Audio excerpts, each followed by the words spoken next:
Pasar digital saat ini tidak hanya menjajakan barang konsumtif, namun telah merambah ke lini yang lebih sensitif. Tanah, pulau, dan bahkan ruang udara secara tidak sah. Di berbagai situs properti swasta, pulau-pulau kecil ditawarkan seolah-olah milik pribadi, lengkap dengan label, siap balik nama, surat lengkap, dan estimasi pembangunan resort. Ini bukan lagi pelanggaran administrasi, melainkan skandal hukum yang merongrong otoritas negara.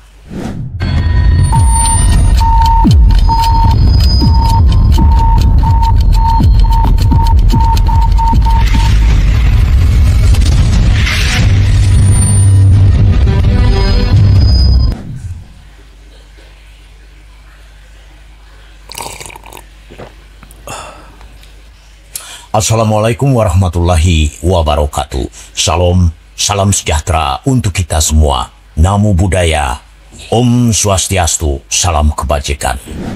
Selamat datang kembali di Ruang Pikir Kritis bersama Kalturo Official Podcast, forum independen yang berani menyikih isu-isu kelembagaan, kebijakan publik, serta dinamika hukum di Indonesia. Dalam edisi kali ini, kita akan mengupas dengan tajam praktik jual beli pulau yang mencuat kembali di Anambas, Kepulauan Riau.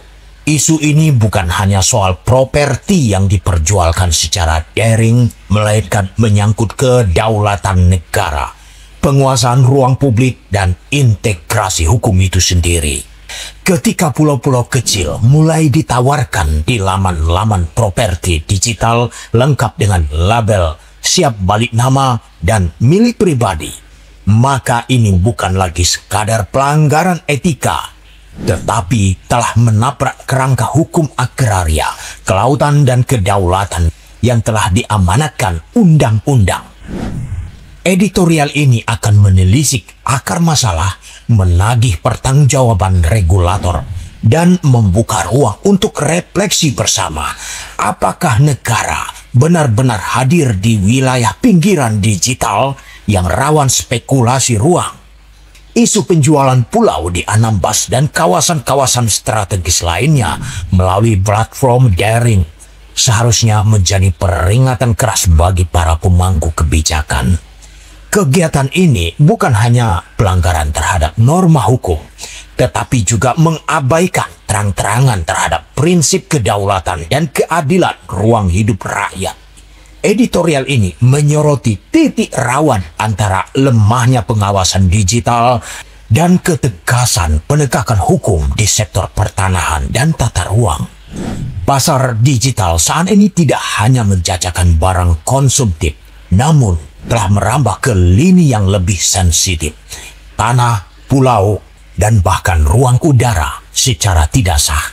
Di berbagai situs properti swasta, pulau-pulau kecil ditawarkan seolah-olah milik pribadi, lengkap dengan label, siap balik nama, surat lengkap, dan estimasi pembangunan resort. Ini bukan lagi pelanggaran administrasi, melainkan skandal hukum yang merongrong otoritas negara. Masalah utamanya terletak pada absennya gatekeeper digital dalam urusan aset negara. Pemerintah seolah tidak memiliki sistem sensor dan kontrol terhadap iklan-iklan yang menjual ruang publik secara ilegal. Tidak ada sistem pemantauan daring yang terintegrasi antara Kementerian ATR atau BPN, Kementerian Kelautan dan Perikanan, serta aparat penegak hukum. Akibatnya, situs-situs jual beli properti terus menampilkan iklan mencurigakan tanpa sanksi yang jelas. Fenomena ini menunjukkan lubang lebar dalam literasi hukum digital dan tata kelola cyber Indonesia. Padahal Indonesia telah memiliki instrumen hukum yang kuat. UU nomor 5 tahun 1960 tentang pokok agraria, UU nomor 27 tahun 2007, JOUU nomor 1 tahun 2014 tentang pengelolaan pesisir dan pulau-pulau kecil, hingga UU ITE yang mengatur konten ilegal di platform daring. Namun hukum tanpa pengawasan hanya menjadi aksesoris.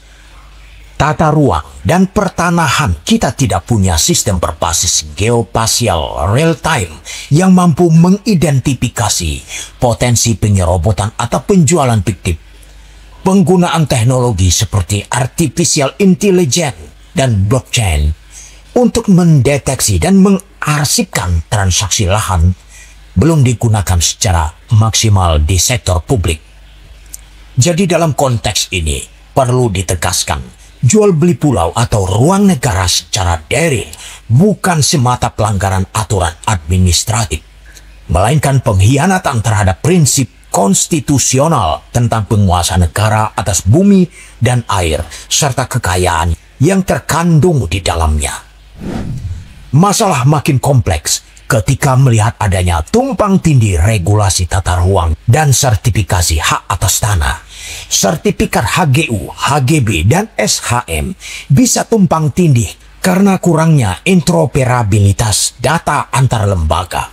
Bahkan tidak jarang ditemukan kepemilikan ganda atas lahan yang sama atau sertifikat palsu yang dilegalisasi karena lemahnya dalam verifikasi dokumen digital. Tidak cukup hanya Kementerian ATR BPN yang turun tangan. Harus ada sinergi dengan Kominfo, OJK, KPK, dan bahkan PPATK untuk memastikan bahwa penjualan aset negara, baik fisik maupun digital, tidak lolos begitu saja melalui platform daring.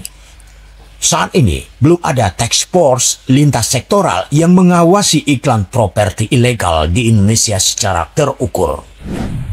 Di sisi lain, masih banyak pihak yang berlindung di balik narasi investasi untuk mengklaim ruang-ruang vital negara, termasuk tanah pesisir, pulau-pulau kecil, bahkan ruang hijau kota. Tanpa kejelasan tata ruang yang bersifat mengikat secara hukum, pemanfaatan ruang akan terus menjadi arena rebutan antara modal dan konstitusi. Solusi tidak akan hadir hanya lewat retorika. Pemerintah harus membentuk lembaga pengawas digital aset negara dengan mandat jelas dan berbasis hukum positif. Situs-situs jual beli properti harus dikenai verifikasi berlapis terhadap iklan yang dipasang, khususnya ketika menyangkut kawasan pesisir, batas negara, kawasan strategis nasional, atau zona konservasi. Lalu lintas sertifikasi pertanahan juga harus ditransformasikan ke sistem digital terbuka dengan blockchain untuk mencegah duplikasi dan rekayasa riwayat hak. Setiap transaksi pertanahan harus ditelusuri publik secara real time tanpa manipulasi. Dalam jangka menengah, Indonesia perlu mengadopsi pendekatan geolegal mapping seperti yang dilakukan beberapa negara Eropa, di mana setiap ruang negara telah memiliki status hukum baku yang tidak bisa digeser oleh perubahan dokumen administratif sepihak. Sementara masyarakat sipil, organisasi advokasi, dan jurnalis investigasi harus diberi ruang dan perlindungan hak untuk memantau potensi penjualan ilegal aset negara. Pelaporan publik harus dijadikan alat pemantauan berbasis partisipasi, bukan malah dianggap sebagai ancaman terhadap stabilitas. Perlu diingat, tanah dan ruang bukan sekadar komoditas, tapi warisan kedaulatan. Bila kita membiarkannya diperjualbelikan tanpa pengawasan, kita tidak hanya menjual aset, tapi juga identitas dan masa depan bangsa. Penegakan hukum harus hadir, bukan sebagai respon panik terhadap pemberitaan, tapi sebagai refleksi ketegasan negara dalam menjalankan mandat konstitusi. Ruang publik adalah milik bersama. Jangan sampai klik demi klik di internet perlahan-lahan menjual tanah air kita tanpa ada yang menyadari. Mari terus menyalakan diskusi cerdas, kawal regulasi dengan nurani, dan hadirkan keadilan berbasis hukum dan berkelanjutan hanya di Kalturo Official Podcast. Suarakan pemikiran Anda, kritisi fakta, dan sebarkan kesadaran bahwa ruang hidup bukan untuk diperjualbelikan, tapi untuk dijaga bersama. Wassalamualaikum warahmatullahi wabarakatuh. See you again.